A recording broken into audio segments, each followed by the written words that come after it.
আসসালামু আলাইকুম গাইস, আপনারা কেমন আছেন?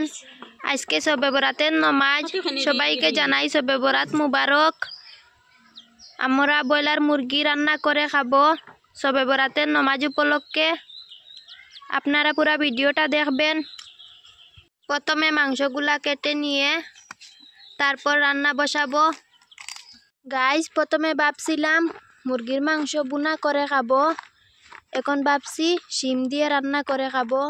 এই যে শিম, গাছের পাড়া শিম, শিমগুলাও কেটে নেব। শিম কেটে রেডি করলাম, মুরগির মাংস রেডি করলাম, আর রসুন, আদা, সাত করা পেঁয়াজ সবগুলা রেডি করে নিয়েছি। কড়াই বসিয়ে দিচ্ছি। কড়াই গরম হয়ে গেলে দিয়ে দিচ্ছি তেল। গরম হয়ে গেছে, একে একে প্রথমে মাংসগুলা ভেজে নিচ্ছি।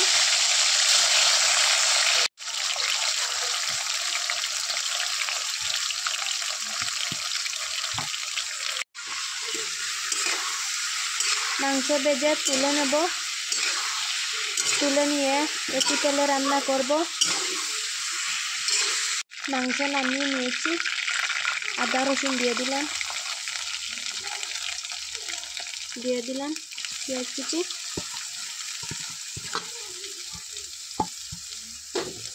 নাড়াচাড়া করে নিচ্ছি।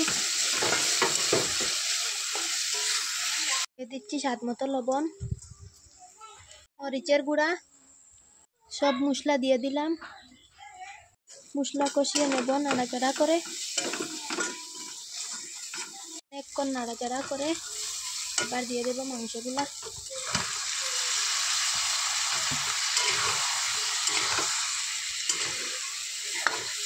সাত করা মাংস কষানো হয়ে গেছে, এবার দিয়ে দিচ্ছি শিম গুলা দিয়ে দিয়েছি। এবার ঢাকন দিয়ে দেব। এবার চেক করে নেব। অনেকটা সিদ্ধ হয়ে গেছে শিম, এই যে দেখতে পাচ্ছেন।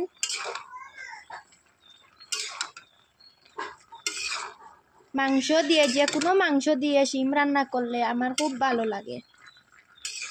আপনাদের কেমন লাগে কমেন্টে বলবেন।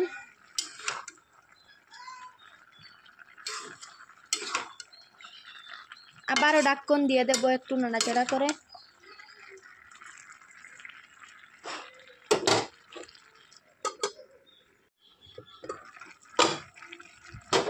এই যে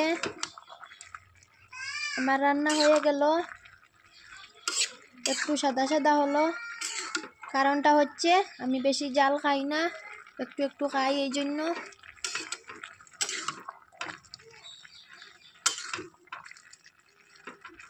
আপনারা চাইলে বেশি জাল দিয়ে খেতে পারেন। হয়ে গেল। ভালো লাগলে সাপোর্ট করে যাবেন। খুদা হাফিজ।